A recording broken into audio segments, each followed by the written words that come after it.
Capricorn full moon encourages acting on your long-term goals, which begins by formulating a game plan for success. It's about initiating, pioneering, and manifesting tangible 3D results through consistent effort, discipline, and personal accountability. It often highlights themes of career, responsibilities, and building a structured, long-lasting lifestyle and legacy. This moon can unearth issues of emotional regulation, emotional well-being, emotional intelligence, and emotional manipulation. There is a need to balance the personal and professional parts of life. This Capricorn full moon, exacting 18.5 degrees of Capricorn on July 10th, 2025 at 4:37 p.m. Eastern Standard Time, brings an ending, conclusion, or reward to something you've worked hard on, especially as it relates to the life area associated with the houses this full moon falls into within your personal natal or birth chart. The name for any full moon falling in the month of July is the buck moon, named for the time of the year when, with the hot July dog days of summer sun, young bucks begin to sprout antlers, symbolic of their impending independence as they prepare to leave the group, family, or clan and make it on their own. Let's explore deer and buck animal symbolism. When deer appear, ancestors are near. Both deer and elk, two spirit animals we'll be exploring, are in the same family. Beginning with the deer spirit totem, the deer is loving, graceful, intuitive, the mother or the divine feminine.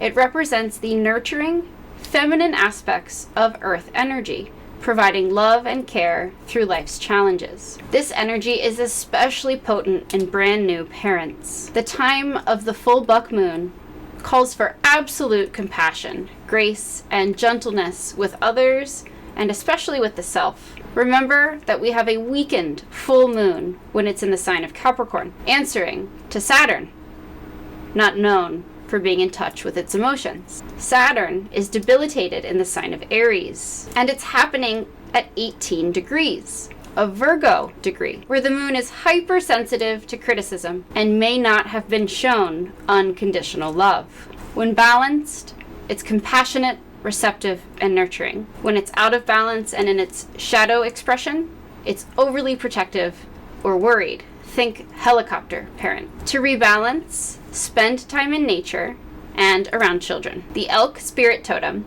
is resilient, stable, traditional. The father, or divine masculine. It represents the protective masculine aspects of earth energy, providing consistent support and stability through life's challenges. Elk personalities are self-assured, and they're established within their own authority. When balanced, elk energy is supportive, kind, and steady. When it's out of balance and in its shadow expression, it can be high and mighty or pretentious. To rebalance, eat and drink more consciously and in moderation. Full moons always occur when the sun is opposite the moon. In this case, we have the sun, 18.5 degrees Cancer, facing off against the moon, debilitated and weakened, 18.5 degrees Capricorn, answering to a weakened or debilitated Saturn in Aries, answering to Mars in Virgo, about to close in on the south node of karmic fate and destiny, with Mercury about to go retrograde in the heart of Leo. Look to where 18.5 degrees Capricorn falls in your natal chart to see where this ending, conclusion, or harvesting is occurring for you. This full moon is conjunct the same degree point where the great Saturn-Pluto conjunction, 22 degrees 45 arc minutes of Capricorn, occurred on January 12th, 2021. Just as the pandemic was starting. Therefore, this full moon is shining a light on something we weren't previously aware of regarding the pandemic. Let's recap. Pluto in Capricorn from 2008 to 2023 was a time of extreme control exerted by top-down, hierarchical structures, such as big business and government. This energy was amplified between the years of 2019 and 2021 due to Jupiter, Saturn, and Pluto all being co-present in the sign of the goat. Saturn in Capricorn was all about amplifying self-preservation instincts. This was from December 19th, 2017 to March 21st, 2020, July, and again via retrograde from July 1st, 2020 to December 17th, 2020. Then, and in between, we had Saturn in Aquarius, which brought themes of lockdown and isolation. That was from March 21st, 2020 to July 1st, 2020, and again from December 17th, 2020 to March 7th, 2023. This full moon is shining a light on and returning us to lessons learned between 2018 and 2021. 18 degrees, which I'll get into in greater depth later on in the video, is a degree point associated with health crisis, revealing something previously unseen under the pandemic. It's a possible return to pandemonium and fear, and there could be lockdowns on the horizon, especially in the next 5, 10, and 15 years. This is due to some upcoming aspects at this 18th degree, coming in August and September 2025, and also due to Saturn and Jupiter, their first square since their initial conjunction in 2025, providing the first test of what was seeded on December 21st, 2020 under that great conjunction between Jupiter and Saturn. Great conjunctions occur every 19.9 years, creating roughly 20-year cycles. This was also considered a great mutation as Saturn and Jupiter aligned at the critical final degree of Capricorn and then ingressed together into the fixed air sign Aquarius, 0 degrees Aquarius. Whenever we have a great mutation, it is the end of a 240-year cycle, and it represents a shift in energy. This shift was from Earth to air, and the 240-year cycle we're ending takes us all the way back to 1780. What was going on in 1780? Well, we were fighting the American Revolutionary War. Pennsylvania, my home state, became the first state to abolish slavery on March 1st of that year, and in this year was the first earliest documented mass murder in United States history. Let's go back to December 21st, 2020. Approximately 5 years after this initial seeding moment, during its waxing or first quarter phase, Jupiter begins to reveal itself in an increasing sense of something destined. That's a quote from Liz Greene and her latest book, which just came out in June, about Jupiter. I'll link it in the description. The most powerful point in the waxing phase is the outgoing square, which reflects a struggle as the progeny of the conjunction first attempts to emerge in the world. The pregnancy has now resulted in a birth, and the symbolic child is threatened by danger as it seeks to fulfill its futile potential. Liz Greene again. Approximately 10 years after the initial seeding moment, Jupiter opposes Saturn, reaching a culmination, the effects similar to a full moon. Approximately 15 years after the initial seeding moment, so 15 years from 2020, Jupiter enters its waning, or last quarter phase, bringing a time of integration, release, realization, and harvest.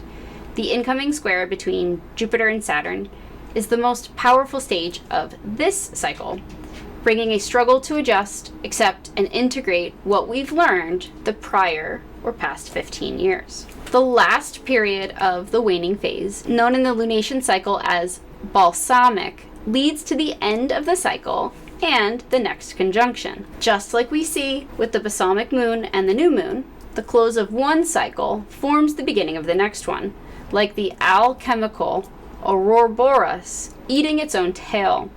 The moment of the dark of the moon at the end of the lunation cycle is also the moment of the new moon at the beginning of the next cycle. And the same applies to Jupiter's cycles with outer planets. There are no endings, only new beginnings.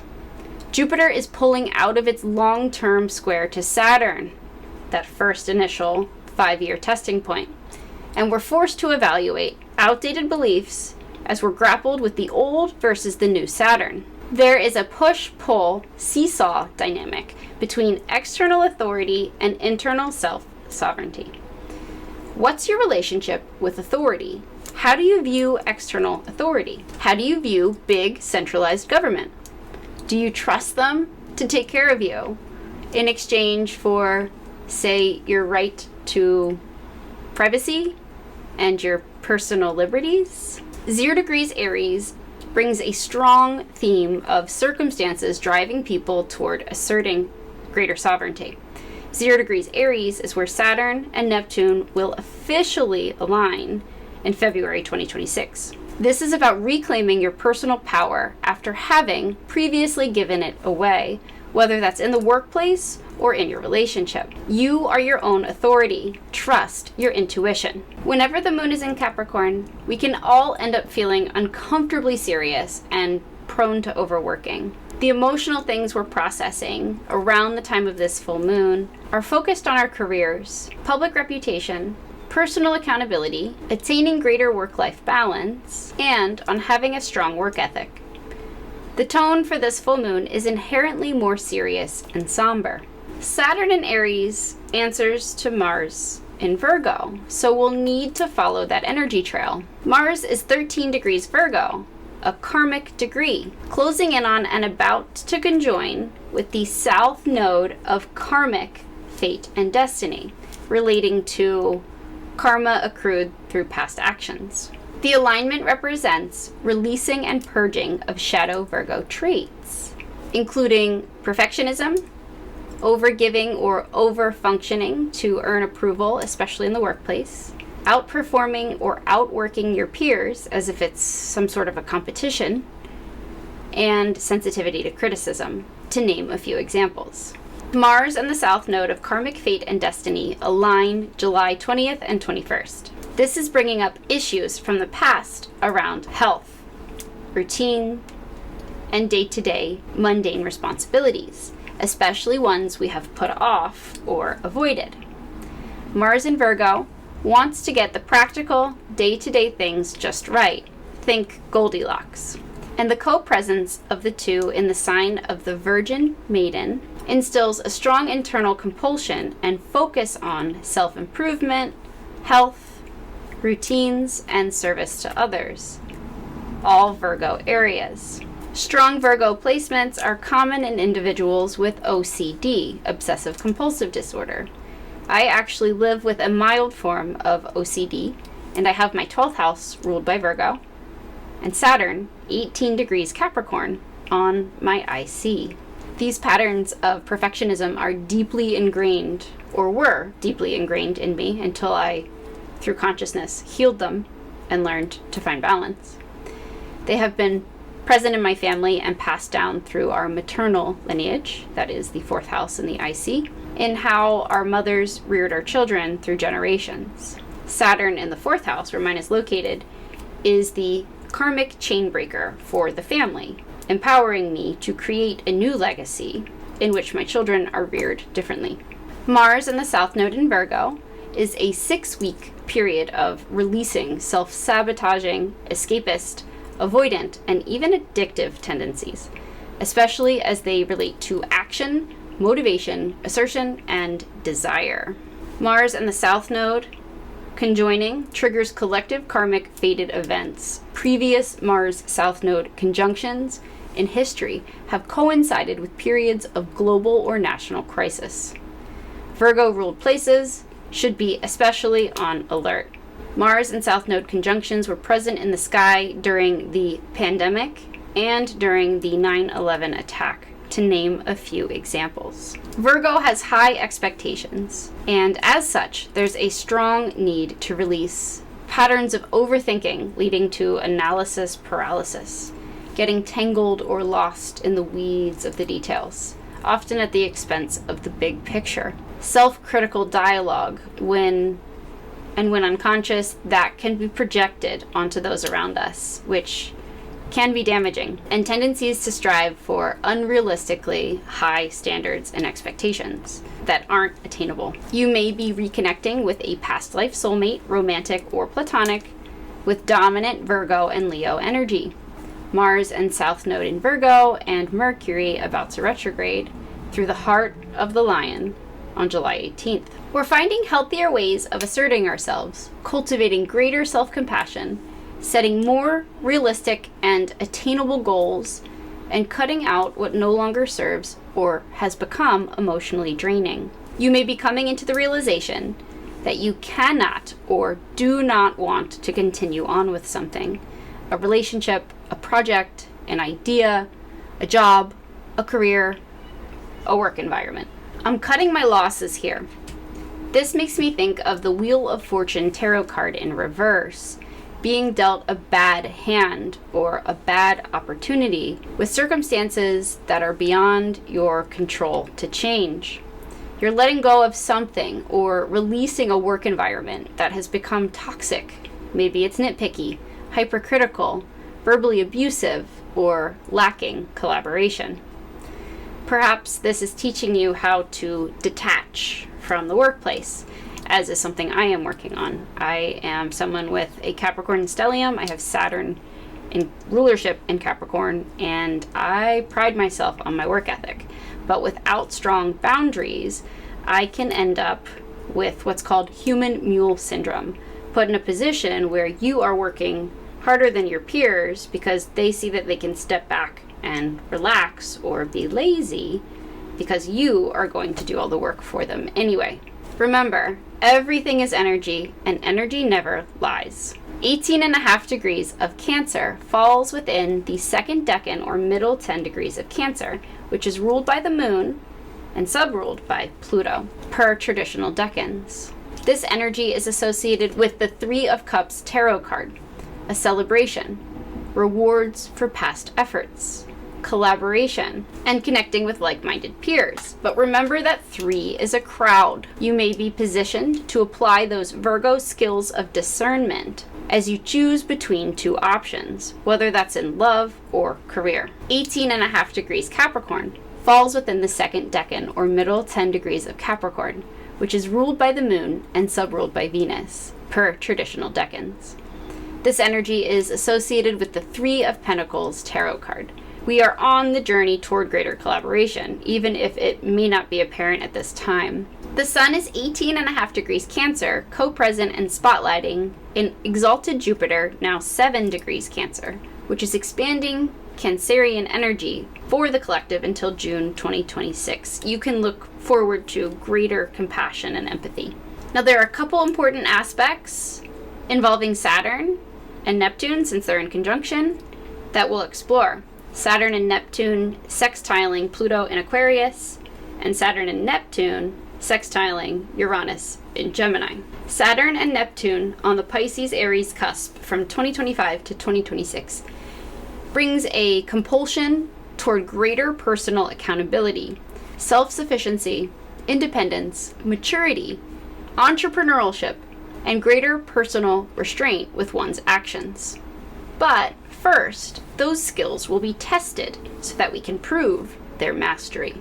With Venus and Uranus conjoined in Gemini, conversing with others is a huge part of the process. With the trine to Pluto, this could bring random cerebral stimulation, flashes of understanding or downloads, or even word vomit. We're going to be very busy connecting with people. Full moons are the culmination of the lunar cycle when the moon reaches peak fullness and brightness, representing an ending, completion, closure, or harvest. This is about putting something we've worked hard on and put effort into out into the world. We might be completing a work, career, financial, or a material goal. With the Cancer sun answering to the full moon in Capricorn, this work is something we're deeply attached to or identified with and consider to be a part of us.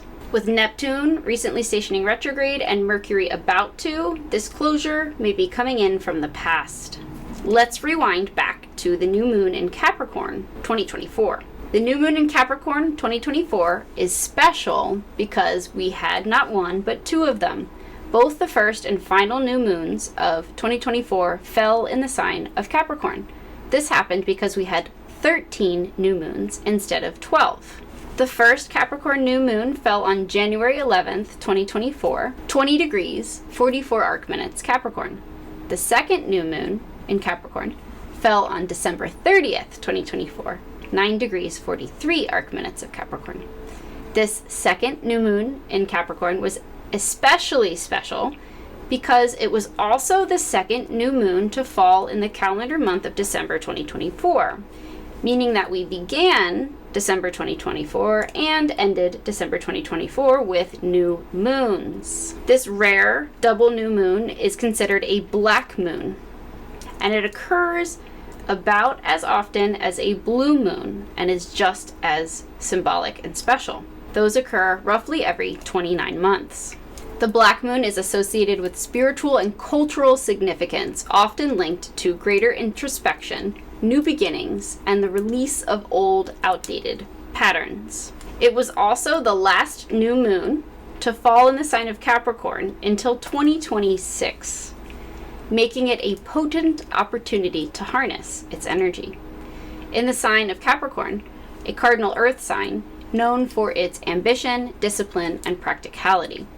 As such, this new moon is a powerful time for setting intentions related to career, long-term goals, and building a solid, stable foundation and lasting legacy for the future. Those were the seeds that were planted that we're culminating or harvesting now. The Capricorn full moon ruled by Saturn in a long-term conjunction to Neptune. This long-term conjunction lasts 1.5 to 2 years, and it's in the early degrees of Aries. 2025 is a year of turbulence, change, and chaos. It's meant as preparation for what's to come in the first few months of 2026. This is due to all of the outer planets changing signs between November 2024 and February 2026, collectively shifting us out of a dominance of earth and water, much slower, steadier elements, to a dominance of air and fire.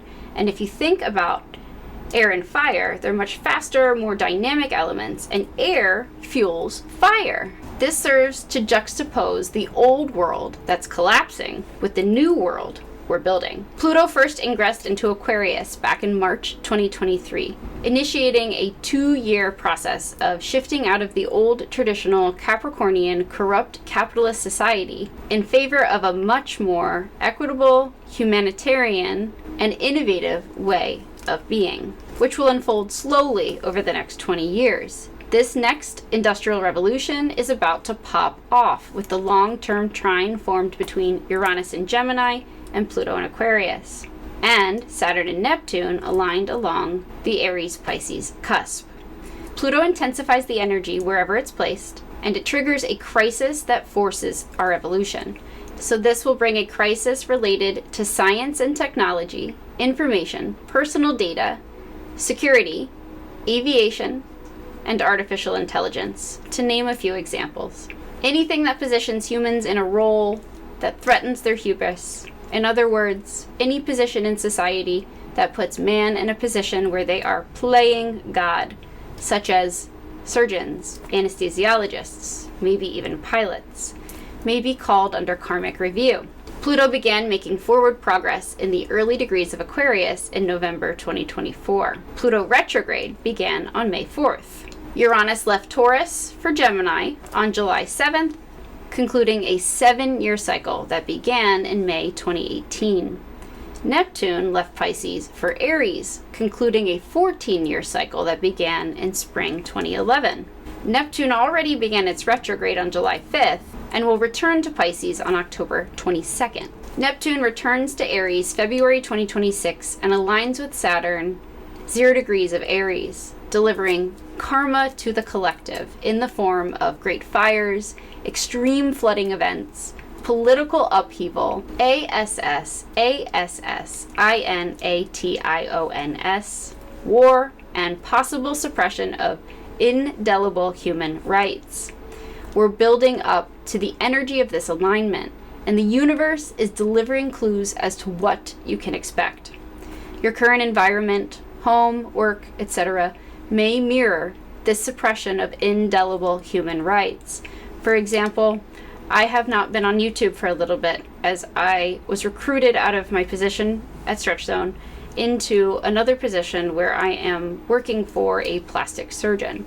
In this work environment, we are not permitted to take a lunch break because the doctor does not take a lunch break. I find that remarkable that we are in 2025 and this is still an issue. Saturn also left Pisces for Aries, concluding a 3-year cycle that began March 7th, 2023. Since this is the first time Neptune and Saturn have conjoined in this part of the sky, the early degrees of Aries, since the early 1700s, there may be a return to these times. Also, Saturn last ingressed in Aries in 1996, the second half of 1996, presenting a return to the energies of the years from 1996 to the beginning of 1999. Happy Saturn return to those of you who were born during this time. Saturn retrograde begins on July 13th. Saturn will retrograde back into Pisces on September 1st. And Saturn and Neptune reach their closest point of alignment on July 15th, within 13 arc minutes of each other. That's less than half a degree, without actually aligning until February 20th, 2026, 0 degrees, 44 arc minutes of Aries, presenting a glimpse of what the future may hold. We're stepping into individual power, authority, leadership, spiritual sovereignty, and self-assertion.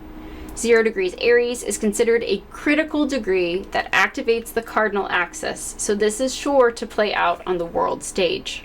Jupiter changes signs annually every 12 months, so this is something that we're used to.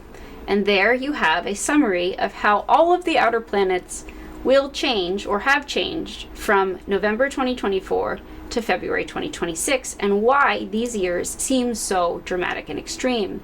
Several planets are retrograde, and when a planetary body retrogrades, its proximity to the Earth is closer astronomically, and therefore it has a stronger effect and symbolism.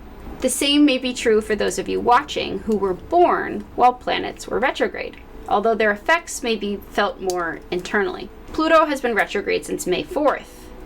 Deep hidden secrets come to light. Neptune retrograde began on July 5th, maximizing themes of drugs, pharmaceuticals, chemicals, addictions, anything related with water and extreme flooding. And I'm recording this in the aftermath of the extreme flooding events in Central and South Texas. Let's have a moment of silence for the victims and the families affected. Personally, I was pretty overcome watching the news coverage with this, as I have personal ties to not only that area, but to the area affected by Hurricane Helene, having lived in North Carolina for a couple of years after college. And my mother is from this part of central southern Texas that was devastated by the extreme flooding events. Let's also keep in mind all the other areas on the news, and maybe not even on the news, that are affected by extreme flooding.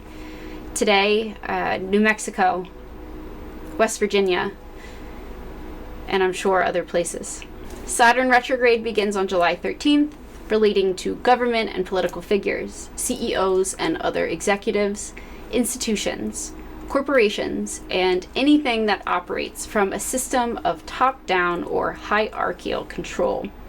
A lot will be coming to light relating to how these structures really operate when no one is looking or when we're distracted. And Mercury stations retrograde on July 18th, relating to commerce, communication, the media, journalism, and travel.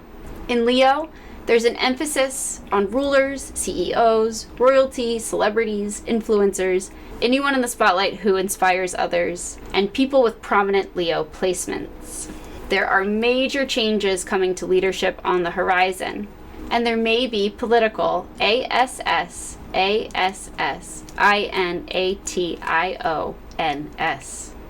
that force this change to occur. A Neptune in Aries pattern compounded by its conjunction to Saturn. Uranus will not retrograde until November, but Uranus along the Taurus-Gemini cusp 2025 to 2026 brings an urgent compulsion and desire for change.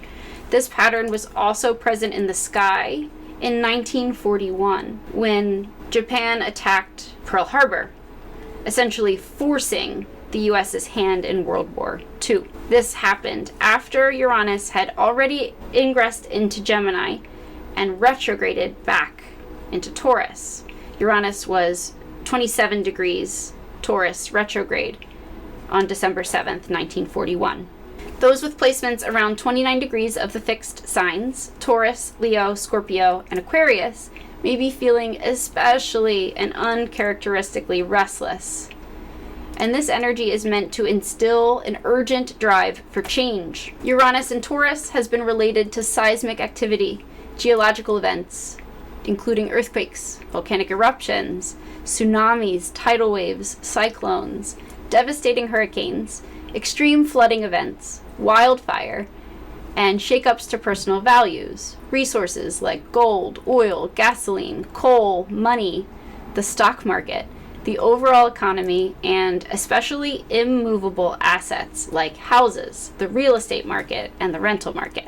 For those of us with prominent Aquarius placements influenced heavily by Uranus, planet of change, revolution, freedom, and disruption, and those of us currently affected by a natal planet aspecting transiting Uranus, it is advised that you initiate the change, otherwise the universe will throw you a sudden curveball and force that change to occur. Anyone with strong Aquarius energy or is strongly influenced by Uranus can attest to this. Uranus in Gemini until 2033 delivers sudden disruption that leads to revolution and change in Gemini areas. Education, learning, teaching, communication, commerce, the internet as we once knew it, writing, the media, social media, demands for freedom of speech, social unrest, and the importance of a safe and secure childhood.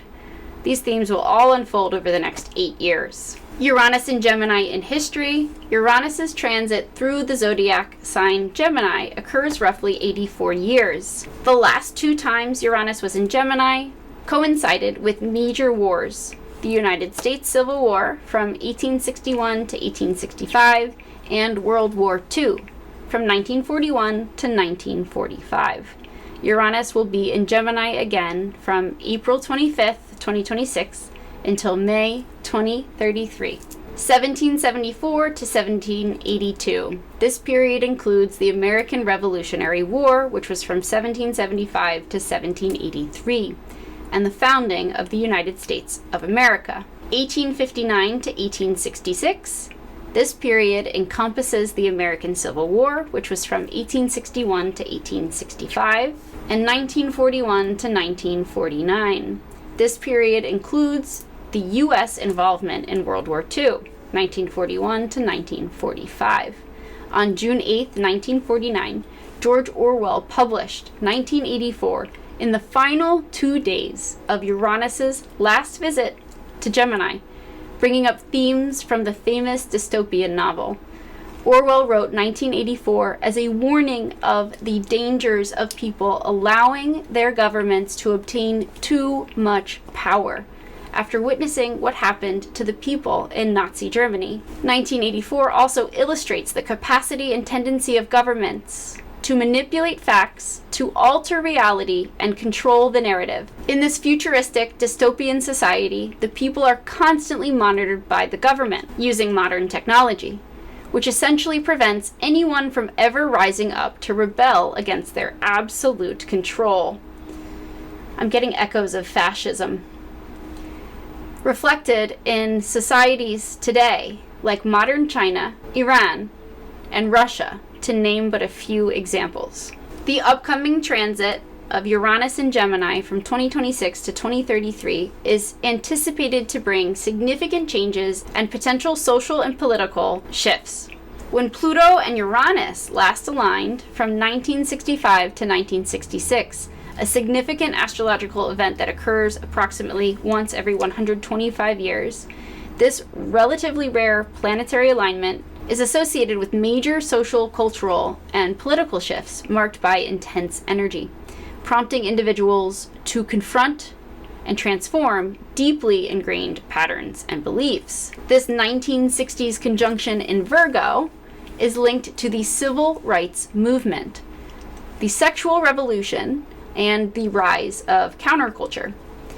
Now that Pluto and Uranus are trine from 2025 to 2026, it brings a return to the revolution and human rights energy of the mid-1960s. What was seeded back in 1965 and 1966 is coming into blossom now.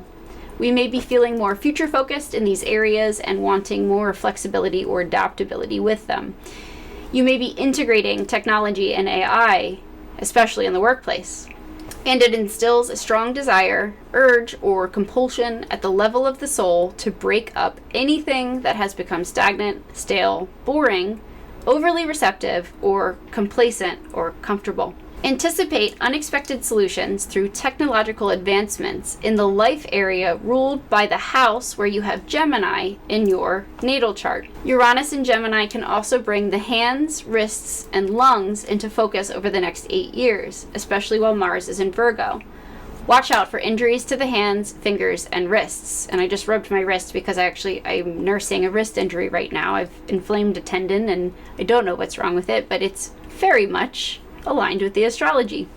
Virgo is an energy that works and heals others with the hands, whether that's through cooking a nutritious meal, gardening for the ingredients for said meal, or stretching people at Stretch Zone, or through massage therapy or another form of body works. If you have placements 18 degrees, especially 18 degrees of the cardinal signs, then you will be most affected by this full moon. And don't worry, I'm right there with you. I have my Saturn, 18 degrees Capricorn, getting lit up by this full moon. 18 degrees Aries, any placements around 18 degrees Aries would be squaring off against the full moon and they would be impacted.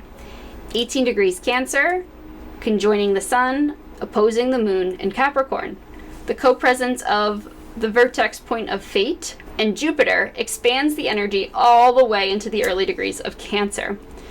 18 degrees Libra, squaring off against the full moon, which is only 4 degrees away from my quadruple conjunction in Libra, and 18 degrees Capricorn, where I have that lovely Capricorn stellium. So like I said, I am right here with you.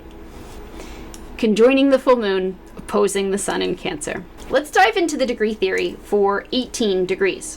Why is it an evil degree? And why is it associated with health crisis? 18 degrees is a Virgo or Mercury-ruled degree point. Stereotypes include diabolical illness and evil. Addiction can be an expression if one's routine is rocked. One may be swept off into certain energetic expressions. 18 degrees is considered to be one of structure and routine, and when drug addiction becomes embedded in that said routine, it can activate the diabolical nature of the 18th degree. So individuals with strong Virgo placements, individuals with placements at the 18th degree or the 6th degree should be very careful about ingesting any addictive substance. This also goes with Pisces placements, which is Virgo's perfect opposite or sister sign. And there's a need to transform lack through proper routine and a being of service or help to others. 18 degrees Cancer placements, your health being affected by toxic environments. You're encouraged to write about your dreams, keep a dream journal, and do mirror work or shadow work. 18 degrees in a Capricorn placement, your health impacted by self-neglect in the workplace. When we meet a degree point that represents themes of health or service, 6 degrees or 18 degrees, or aspecting Pisces degrees, 12 degrees and 24 degrees, it's important not to fall into drug abuse or habits that worsen your mental health. Working with the 18th degree. 18 degrees is a degree of virtue, service, and health. It can lead to illness if one does not offer servitude from a place of greater intention and source. There is always a crisis that catalyzes the healing before the awakening. The archetype of the gifted healer who cures others usually stems from a past where they have had to transmute their own pain and suffering, dropped into the puddles of discomfort at a ripe young age in their own bodies, patterns that often include chronic health issues, such as my Saturn 18 degrees Capricorn has manifested for me. Patterns of weak boundaries in the workplace and overworking leading to that human mule syndrome I told you about earlier, and inevitable burnout as a result after failing to prioritize proper rest, nurturance, and self-care. Individuals born with prominent placements at 18 degrees must navigate any excess energy through authentic means. And it's an inner activation that can only be attained through structure, and consistency, especially when it comes to our daily routines. There tends to be a flip side, a double coin effect with this placement. One must channel their energy in the realm of true service to humanity. Otherwise, they risk toxic habits and outlets becoming so hard to ignore as to completely consume the individual, such as giving over control of the mind to an addictive substance or chemical, which makes us more vulnerable to spiritual attacks and possibly demonic possession. Remember what we said about alcohol and alcohol, and how the reason we call it spirits is because it has a tendency to allow the shadow nature or the egoic nature to take over. Individuals are endowed with the powers of a fine-tuned eye for detail, along with choice and discernment with this degree. Remember, you have free will, even if it may not feel like it through the battle of addiction. The unique and often complex adversities experienced by these individuals seems designed to purposefully shape them so that they evolve into the soul's true highest potential. Those born with Virgo degrees and prominent Virgo placements seem destined to use their eye for detail, incredible sense of smell and taste, and healing hands to be of authentic service to humanity. I see strong Virgo placements in the charts of doctors. What about those who transform evil energy? There are some bold concepts behind the 18th degree being evil, and it does not mean that the individual who has a placement at 18 degrees shares these evil qualities. On the contrary, most individuals, if not all, with 18 degree placements have run into evil but are nowhere close to it themselves. They may have overcome and survived issues with their health running awry, which plays a huge role in reconstructing their lifestyle and reality. Drop it in the comments. Do you have any placements 6 degrees or 18 degrees, but especially 18 degrees? Have you ever picked up evil energy from the 18th degree? We may be forced to have this detail as not a diabolical punishment, but a unique destiny at play, such as breaking the chain and cycle of narcissistic abuse within your family, as I have done within my own. Saturn in Capricorn in the 4th house of ancestral familial karma. Saturn in Capricorn in the 4th house, as I shared earlier, the house of ancestral familial karma, is the karmic chain breaker, the one who begins a new legacy of healing for the entire family and its future. Now I'll leave you with some tips and remedies. Be of authentic service in your everyday life. Channel your heightened gifts of writing and communicating. Prioritize your health and self-care. Learn chess, both the game and in life. Harness your analyzing skills and stay sharp against those who attempt to manipulate or gaslight you. Make tea and use honey. Ground down with nutritious whole foods. You are what you eat, and you are what you eat eats. Write in a diary or journal every day about how you feel. Track goals and progress. Track emotions to help learn to better regulate them. This is a practice that is used in cognitive behavioral therapy, and it's quite effective. Integrate authentic ways of speaking and asserting yourself at work that is from a place of source, not fear. Be pleasant towards your coworkers and employees always, even when they are unpleasant toward you. Warning: avoid drug habits that influence your routine, like alcohol, cocaine, or even caffeine, if you're caffeine sensitive like myself. These can activate the degree to become diabolical. Crystals, if you're into that sort of thing, you can use jade, larimar, black tourmaline, rainbow obsidian, and aventurine, to name a few. If you like essential oils, you can get down with some lavender and bergamot. And if you're in need of some positive affirmations, I have some for you. When I choose to show up and be of service to others, miracles unfold all around me. I place my source into my service and pour from a place of passion and purity. I am a fountain of great health and honest work. Now, to change it up a little bit, I want to pull from an oracle deck.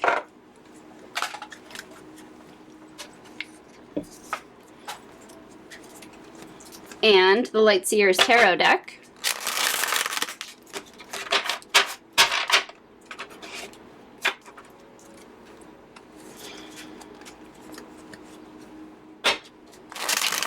What's the vibe?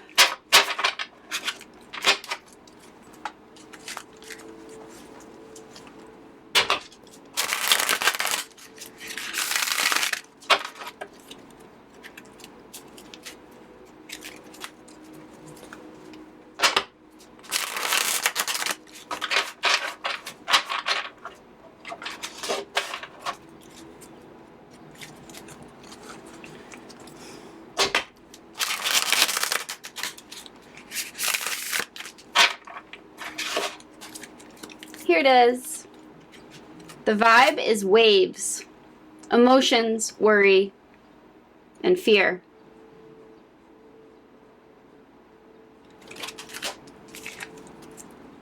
At the bottom of the deck, what you don't see coming, wishful thinking, second chances, deja vu, and nostalgia.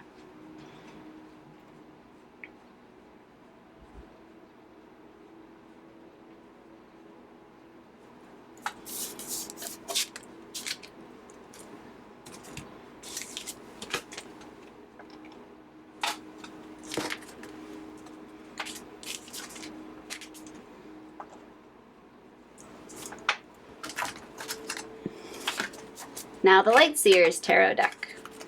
We'll see what comes out. I'm looking for one card just to represent the energy. Let's keep it simple. But if more than one card wants to come out, we shall interpret.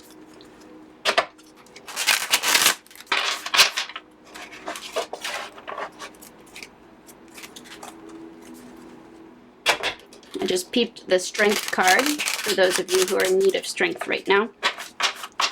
One of my favorite cards, representing Leo and Scorpio energy. The number 8, Infinity sideways. And I also saw the Sun, my other favorite card. More Leo energy. Be the Sun. Even when your manager is giving you attitude, don't have to mirror it back. Soften your tone. Or you could try saying, could you repeat that? Could you say that again? I promise you, they won't say it rudely a second time. Ooh, the Empress, I just saw her.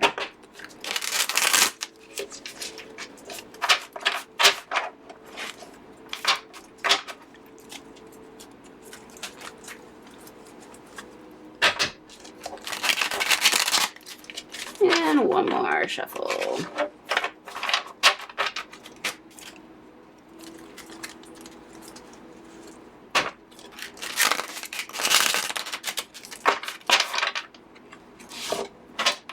There it is.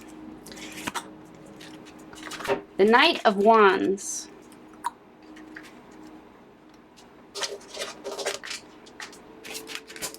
With the Hanged Man in reverse. At the bottom of the deck, what you don't see coming. Let's start with that card. So it's the number 12. There's some Pisces energy. This can be associated with Virgo and Pisces energy. The light emanating from within, from source. It's similar to a trust fall. I have a yoga hammock right here. That's why I keep looking up. But she's in a yoga hammock. Opening, she's doing a hip release. And we hold, as a certified stretch practitioner, I can tell you firsthand that we hold a lot of emotion and trauma in our hips. When we work too much, when we're road warriors, or even when we fly all over for work, our hip flexors, they get tight and they get weak over time. And you need to reverse that motion. You need to stretch them out because gravity is always working. We need to counteract that. In reverse, This could mean a Virgo, Pisces from the past is coming out of hiding, coming back. The Knight of Wands. She has her eyes closed, representing connection to source. She is in a creative flow state. So this would be a really good antidote for any heavy energy right now.